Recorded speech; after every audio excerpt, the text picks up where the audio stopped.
In this episode of Bobby's Kitchen, can my lo mein beat my wife's favorite takeout joint?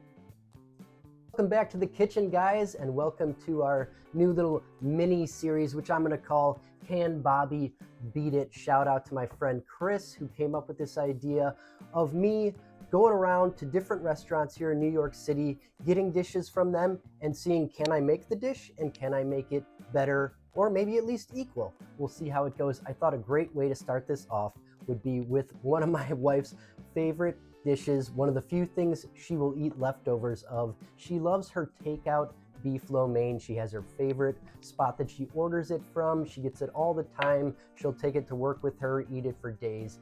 And she probably doesn't think I can match or beat her takeout lo mein. I can actually see her smiling over there right now because she has her doubts.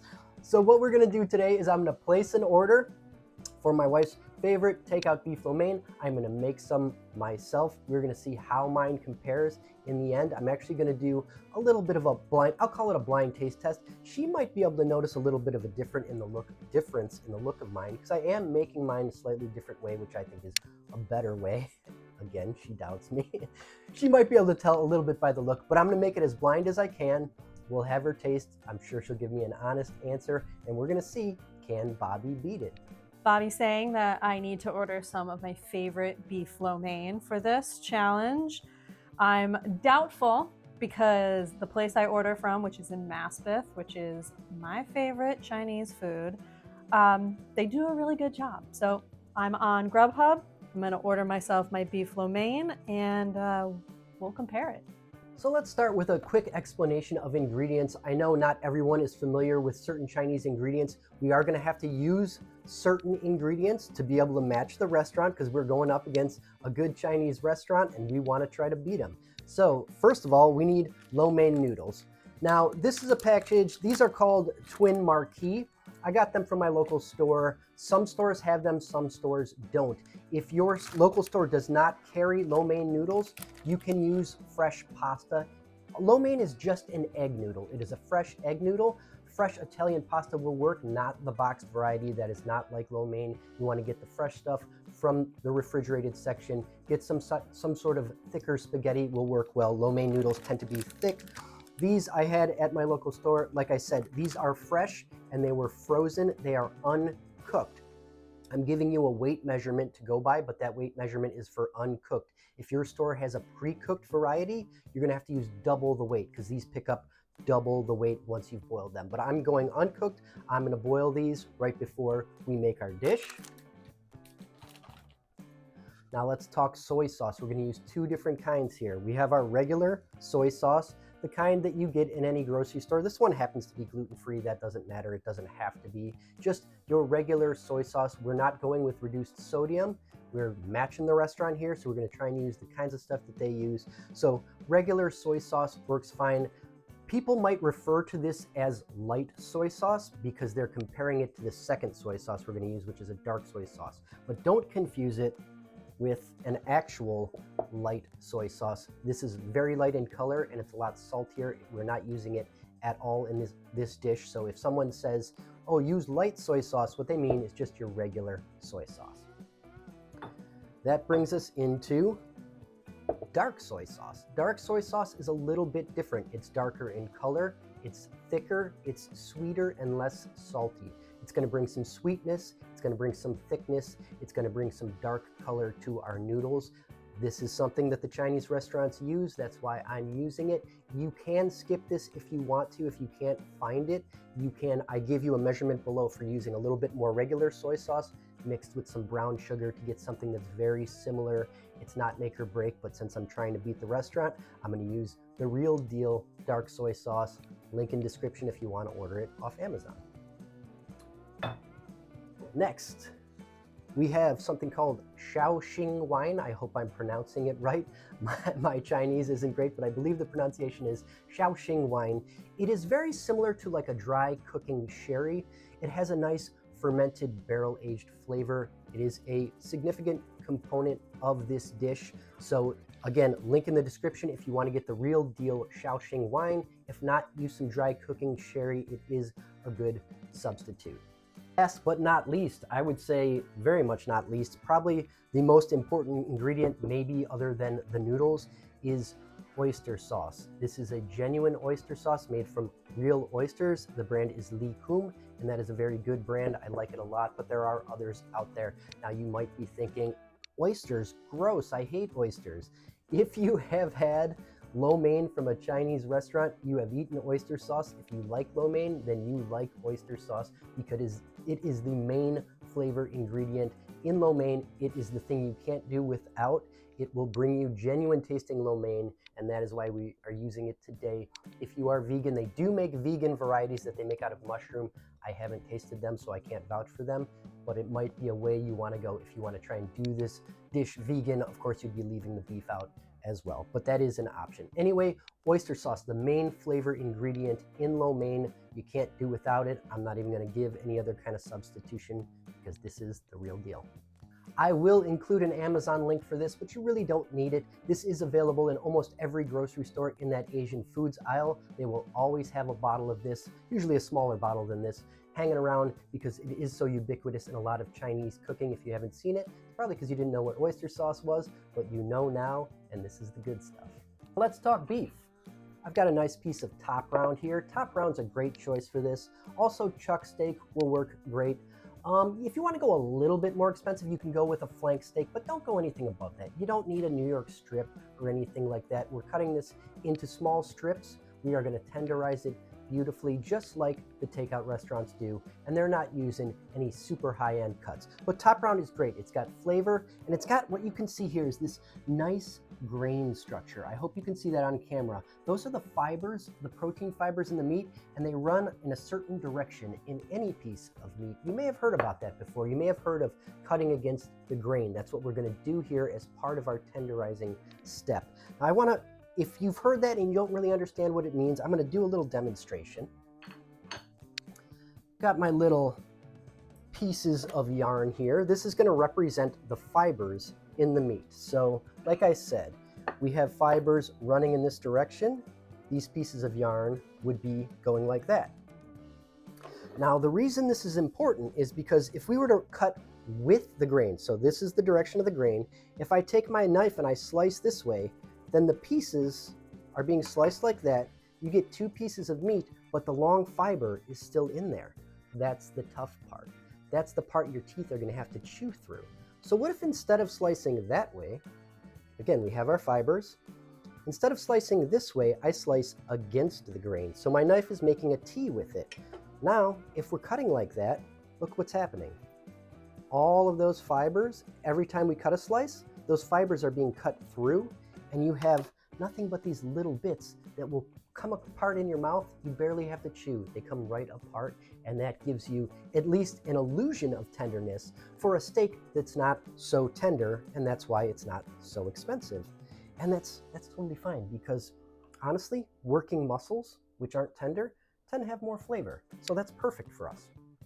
So why don't we get to cutting up our steak, and we will show you the next step of tenderization that all the Chinese restaurants do, which is called velveting.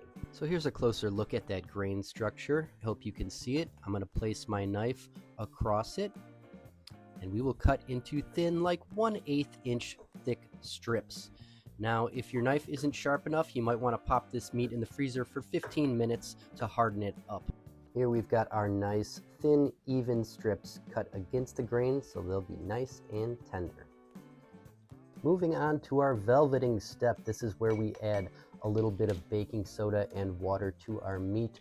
The water will dissolve the baking soda and help it to penetrate the meat. We're going to massage it in, and what this does is the baking soda, being alkaline, will loosen up and tenderize the fibers of the meat.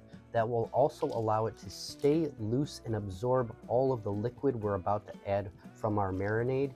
It will keep the meat from tightening up when we cook it, so it will stay tender after it's cooked and it won't squeeze all its juices out. This is a really important step when making lo mein. It's something that all the Chinese restaurants do. Time to make our marinade. We'll start with a little bit of salt and some sugar, a little bit of white pepper, regular soy sauce, that's not the dark variety, some of that Shaoxing wine.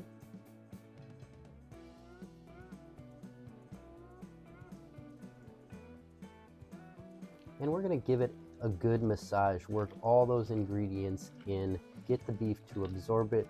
You may have noticed I used 2 different sets of measuring spoons there. I always keep one for dry and one for wet so that the wet one doesn't stick to my spices. Moving on to our lo mein sauce, we got some plain white sugar, regular soy sauce, and now we bring in our dark soy sauce for some richness, sweetness, and thickness. There's that Lee Kum oyster sauce. Don't skip that. It is as thick as Heinz ketchup, guys. You got to shake it to get it out of the bottle. Come on. You can do it. There's one. Try it again. 2. And one more for good luck. A little bit of toasted sesame oil. Give it a good whisk. And that is your sauce, done and dusted. Moving on to our noodles, we've got those Twin Marquis lo mein noodles. It's an excellent variety. I'm glad my store had them. I'm gonna cook them right from frozen, which is no problem. Pop them into that boiling water. We don't have to salt the water.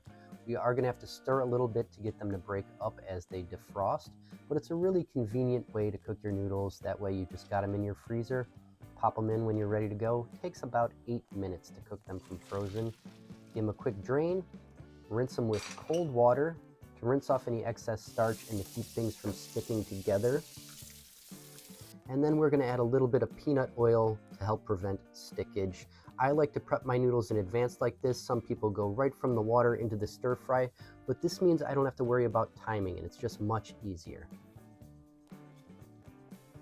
Here we have half of a small head of green cabbage. You can see it has a tough core. Get a look at that. We're gonna remove that first. Just use a V cut. It's tough, you gotta give it a good whack. Pop that core out. Get rid of that. That is not edible. We're just gonna julienne this into thin slices. It's not a big deal how you do this. It breaks down a lot as you cook it. So just get some thin slices and you'll be good to go. As you get to the end of any vegetable, it's always a good idea to give it a half turn, put the flat side down. That way it doesn't rock on you as you finish. Moving on to our onion, I'm going to remove the root. We don't want that root holding the onion together because we are going to do julienne today and we want the julienne pieces to come apart. Let's get that peel off. A little bit more of that root was still on there, so we'll get rid of it. We turn it to the side and you're going to see we cut with the grain of the onion into 1/4 inch thick slices so that they don't burn in our stir fry. And now that we've removed the root, everything will come apart nice and easy. Simple julienne of an onion. Finally, our scallions, we're going to keep the greens in about 1 inch thick pieces. Those will be added at the end of our stir fry, and then we're going to use the whites with the rest of our other onion. We will stir fry that over heat all together.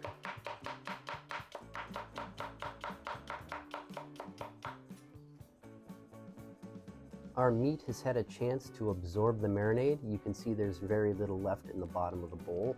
That's perfect. This is going to be so flavorful, so juicy. Now we're just going to add some cornstarch to it. You know, maybe a little bit less than I had planned. That's okay. This cornstarch is going to help form like a crusty brown exterior when we cook it. It's going to lock in the juices and it will help to thicken our final sauce. That is the final part of the velveting step. And you can use that for beef or chicken or pork. Chinese restaurants do it for all their stir-fried meats. Our ingredients are prepped and we are ready to stir fry. Very important to prep out all your ingredients first. Stir frying happens at high heat really fast. You won't have time to cut or measure. You just got to be ready to go.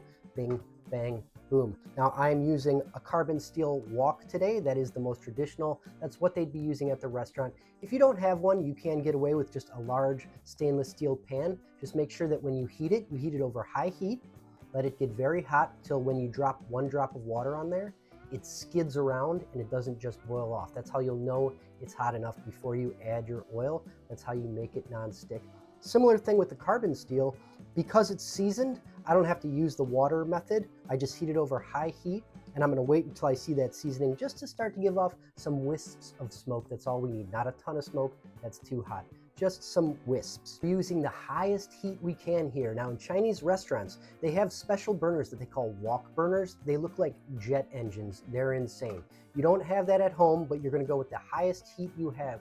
It's going to create something that in Chinese cooking they call wok chi or wok hui, depending on if you speak Mandarin or Cantonese. I speak neither, but that means the breath of the wok. And what happens with those wok burners is all that flame, it gets the pan hot enough that the oils start to, as they're tossing, they kind of start to hit the food and smoke it a bit.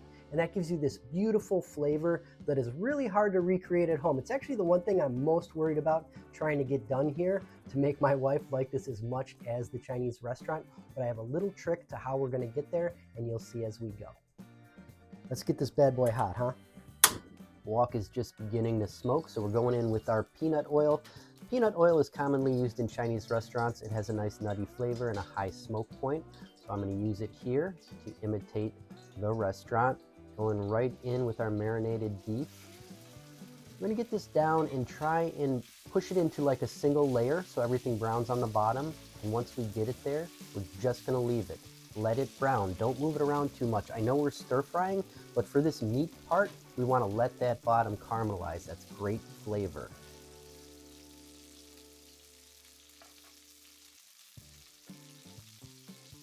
After about a minute, we'll see we have a beautiful brown crust on the bottom.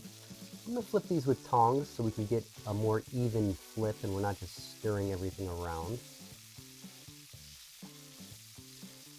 Again, get it flipped over and then let that underside caramelize again. We're not gonna keep moving it once we have them flipped.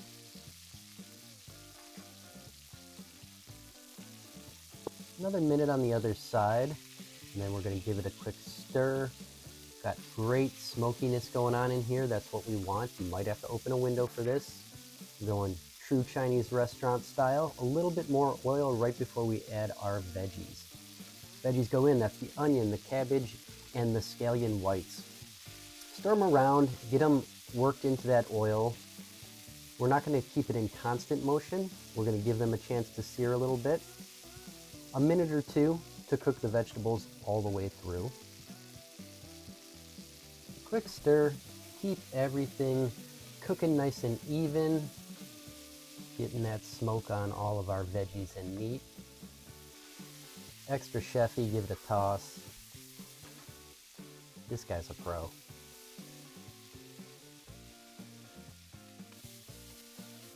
Now, here's the step where we're going to imitate that wok burner by giving it some smoke. We've got our noodles going right in, and then we are going to add a couple tablespoons of Shaoxing wine, and we're going to do a bit of a flambe, or at least a faux flambe. Faux flambe, try saying that.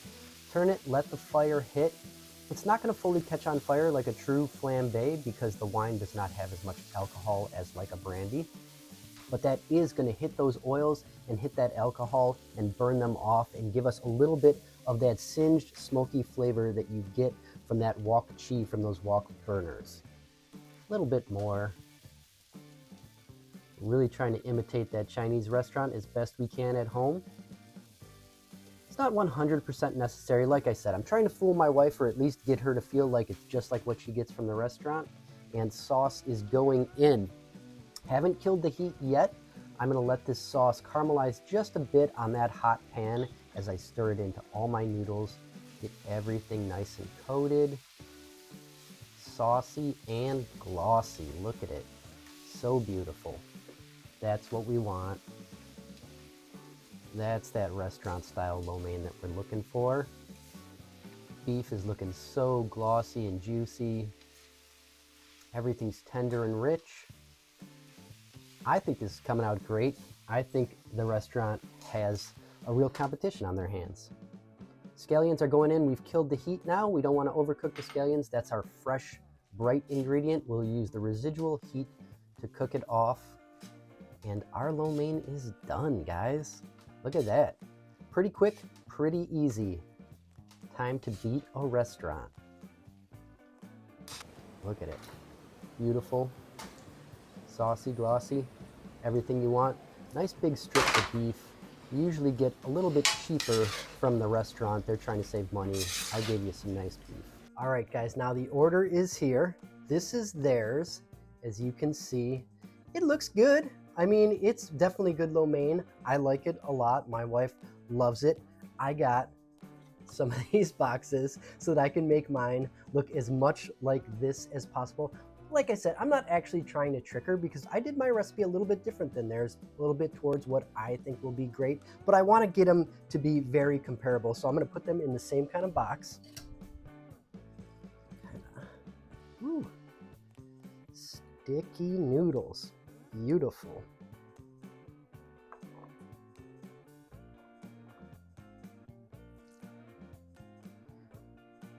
Guys must have a hard time getting them into these little boxes at the restaurant. Let's get some beef on there, some scallions.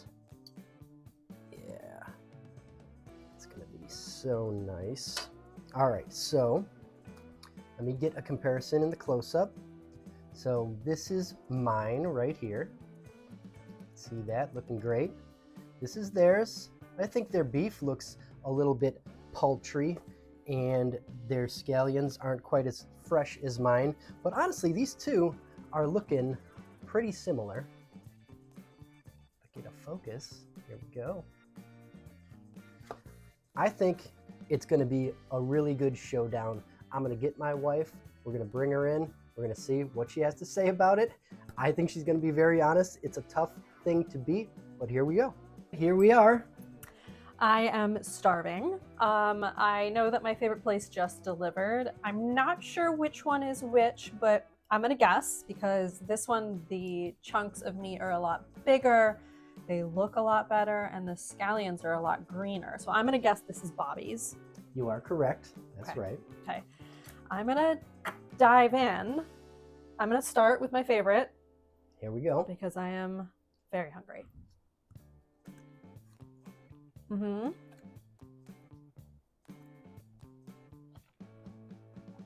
Tastes like what I always get from the Chinese restaurant. My favorite. I'm gonna have it later. What do you like about theirs?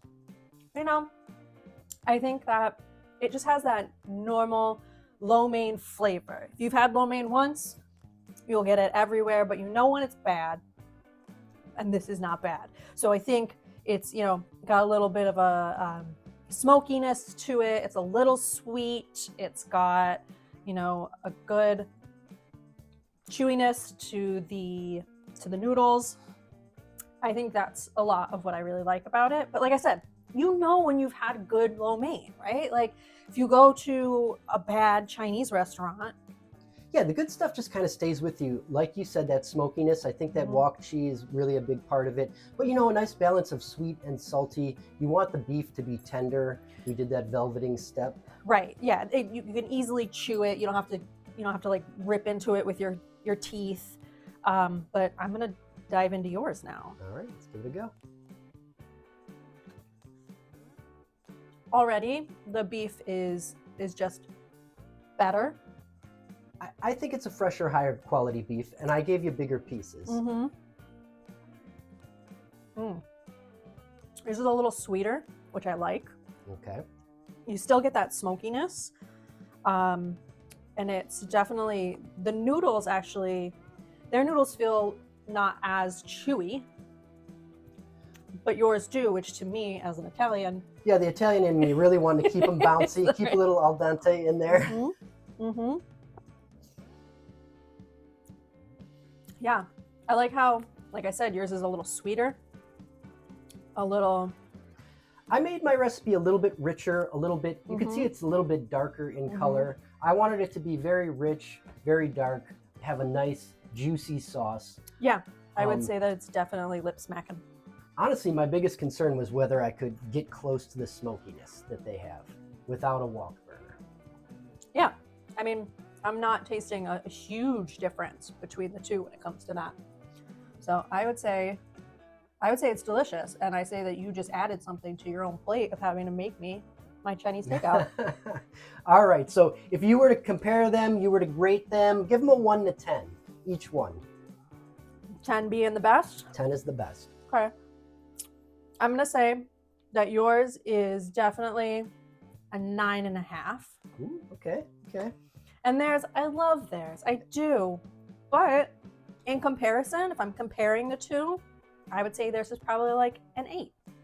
Wow, there it is. All right. I was not expecting to get a win there, honestly. I was hoping for a tie. I just wanted to get it to be as good because I don't have the wok burner, and these guys, let's face it, they're making hundreds of these every day. They're real pros. I give them credit. I'm not knocking them at all. I do have the advantage of I think I get to use some fresher, nicer ingredients, and I'm making it at home and we're eating it right away, so it hasn't been sitting around. We don't know how long that one's been sitting around, but that is a fantastic lo mein. We really appreciate that spot, and I think we nailed it, and we showed you that you can do it at home. You know, you don't need a lot of special stuff. Yes, you're gonna have to pick up some oyster sauce, pretty much, and some Shaoxing wine, yes. But those things are easy to get, and I did include a link in case you can't find them at your store. And then, you know, it's just a little bit about technique, doing your marinade, your velveting, getting it in. She's still going. I've said enough. I think the first episode of Can Bobby Beat It was a success. I think we're gonna have a delicious lo mein dinner tonight. I hope you guys make it at home. I hope you realize that you can and that you don't have to order takeout. You can do this for yourself. It's cheaper and it's a whole lot of fun. Yep, he definitely beat it. Thanks for tuning in, guys. We'll see you next time.